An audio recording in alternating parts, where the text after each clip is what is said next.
everybody. This is Carol Maletta. Welcome to the Parenting 411 podcast, where we share information parents need from sources they can trust.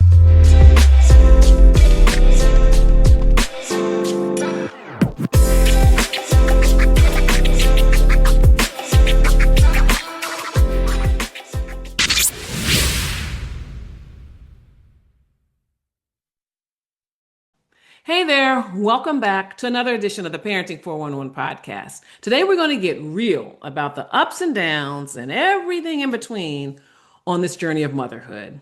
Today we're going to dive into depleted mother syndrome. Even if this phrase is new to you, chances are the feelings are not.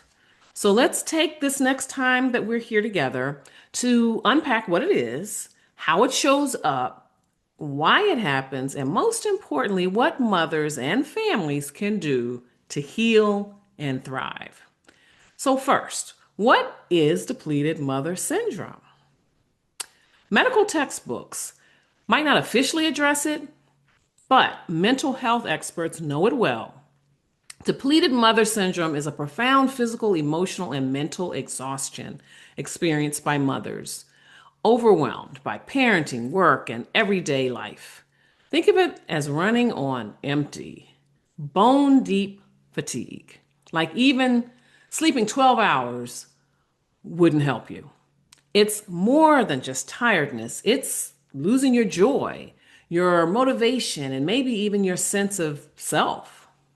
Unfortunately, it's shockingly common, and not only among new moms. Research suggests that between 8% and 14% of parents overall are struggling with severe parental burnout right now. And while this is called depleted mother syndrome, any caregiver bearing the majority of the family's emotional and logistical load can be affected by this phenomenon. So, what does it look like? If you're wondering, is this me? Let's take a look at these symptoms and see. While they can look different for everyone, here are some common threads. Chronic exhaustion. You wake up tired and like no nap, no cup of coffee quite gets you on track. Irritability or mom rage, just getting frustrated at the drop of a hat over things that wouldn't normally ruffle your feathers. Guilt. Now, most moms keep quiet about mom guilt. That vicious cycle of feeling like you should be doing it all, but knowing you just can't.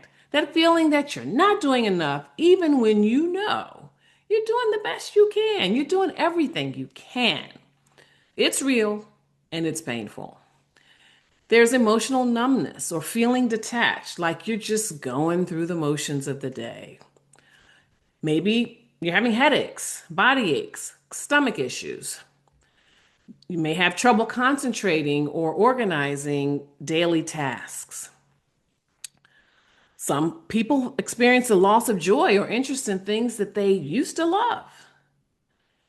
There may be social withdrawal. You're avoiding your friends and family members or activities just due to sheer exhaustion. So, we'll be right back after this. School's back and your child's ready to step out in style. From the playground to the classroom, Adidas sneakers are built for comfort, durability, and bold style that helps every child shine. Introduce them to the classics you love, plus the newest drops at Adidas. Maybe pick up a pair for yourself too. Now, when the bell rings, your kid is going to be ready to move, play, and take on the world. Plus, you'll be looking pretty good too. Just click the link and you'll be ready to go. And we're back with the Parenting 411. So let's think about what can trigger depleted mother syndrome. We'll get into the causes here because no two families are alike, but research pinpoints some classic triggers. Chronic sleep deprivation. I know I dealt with that. Maybe you're up with a newborn or a teen who's stressed out, but you just never feel rested. Unrelenting caregiving demands. The mental load just never switches off. Mothers are often the calendar keepers, the comfort givers, and emergency responders, even at 3 a.m. Some mothers feel a lack of support, whether you have a partner who travels, a family living long distances away from you, or just feeling cut off from your community. Parenting without a village can dramatically raise the risk of depleted mother syndrome. There's societal pressure. We live in an era where social media shows cherry picked perfection, with our mothers online, curating their lives for all to see. The pressure to be the perfect mom is everywhere. Neglecting self care can also trigger depletion.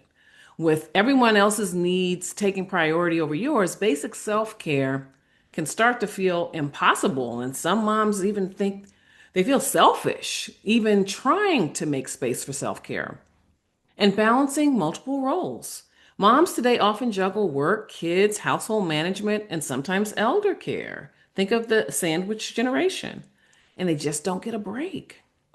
So, researchers have also noticed that mothers are especially vulnerable when they feel isolated and overwhelmed by the do it all expectations, or when there are financial or health concerns in the family. So, not surprisingly, moms with less support, more pressure, or kids with extra needs report the highest rates of depletion and burnout. Been there. So, why is this important? Depleted mother syndrome isn't just tough on moms, it becomes a family issue. And studies have found direct links between maternal depletion and increased anxiety, depression, and even physical health problems. Kids pick up on parental stress and internalize it, and sometimes their partners do too. And it can lead to tension at home and make regular family life feel overwhelming. And in severe cases, it can lead to fractured parent child bonding. And the data is clear. Parents who feel depleted are twice as likely to miss work, have health complications, and struggle with their mental health. It's crucial that this topic doesn't stay in the shadows. So, what can you do? I've got 5 tips for recovering from depleted mother syndrome. We'll be right back after this. Hey, Mama, I get it. I remember those early days of motherhood, feeling totally outnumbered and out of my depth with my twin boys. Mother's Work, Pearls of Wisdom and Gems for My Journey is the book I wish I'd had back then. In my mini motherhood memoir, I share the real, unfiltered moments, from overwhelm to breakthroughs. Along the way, I discovered 7 guideposts that helped me find my footing, and I think they'll do the same for you. And guess what? I'm giving the book away free. Just head to mothersworkthebook.com to grab yours. Just pay shipping and handling, and also get your hands on some wonderful bonuses. You don't have to do this alone. Let's walk this journey together. That's mothersworkthebook.com. Can't wait for you. And we're back with the Parenting 411. First of all, prioritize rest in all forms.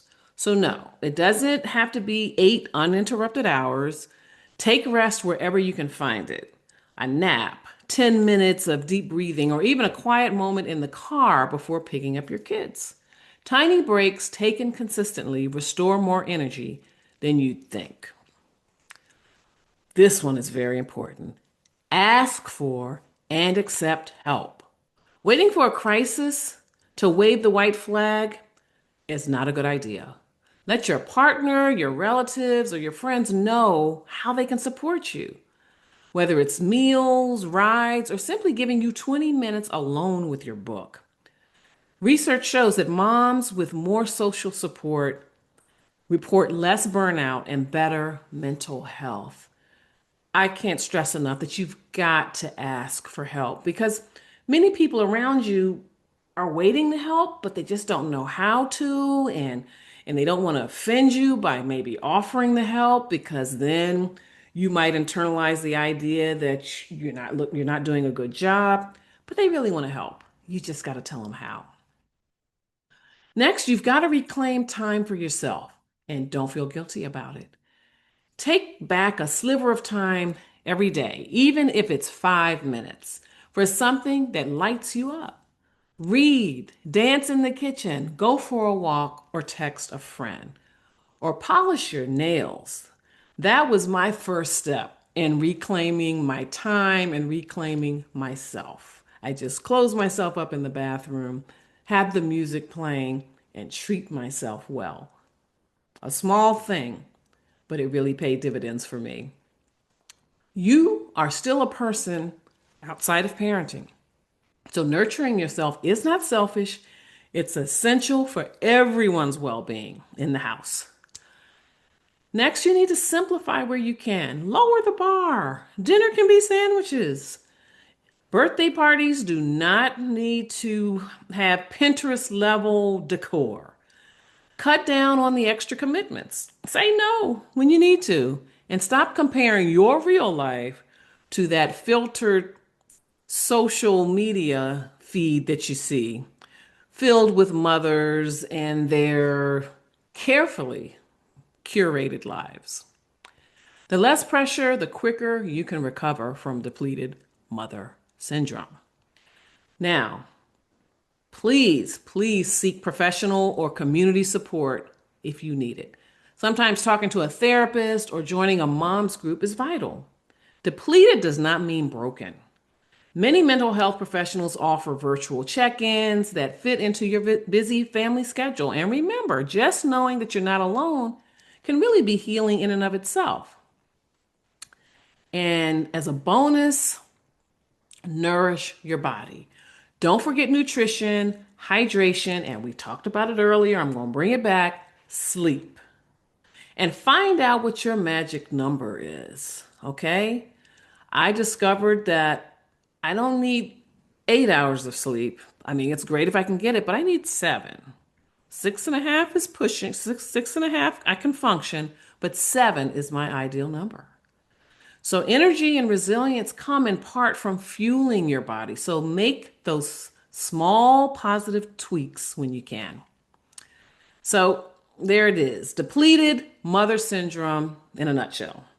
What it is, how it creeps in, and what steps can slowly fill your tank again. And I'm going to be transparent here. I definitely have experienced some of those symptoms. It wasn't called depleted mother syndrome back then, or at least I didn't know about it. So it really can creep in. You may not experience everything on the list, but there may be some areas that you might want to tweak. So I really want you to examine that. And so whether you're a mom, a dad, or a loving partner, sharing these insights or taking one small step toward support can make a world of difference. So thank you for tuning in. And if this episode resonates with you, share it with a parent who needs to know they're not alone. And also don't forget to like and subscribe to the Parenting 411 podcast. And remember, asking for help is a sign of strength, not weakness. Take care of yourself. Your family needs you happy, healthy, and whole. I can't wait to talk to you again next time. And remember, it is never too late to be the parent you want to be. We bring you this episode for the purpose of information and entertainment only. It is not the intent or purpose of the Parenting 411 podcast or Carol Maletta to provide an exhaustive reference or guide on all aspects of parenting, childcare, and family life. You are strongly encouraged to read all available information, consult medical or other appropriate professionals, and pursue all reasonable means to learn as much as possible about parenting, to complement what you gain here, and then tailor the information to meet your individual needs. Yes, parenting is a serious matter, though it is not an exact science. The context and insights offered in this and every episode represent an account of knowledge and personal experiences of the host and any featured guests for the viewers' and listeners' information and consideration. The host and guests do not guarantee to our viewers or listeners any specific parenting outcomes from this episode or taking actions described here.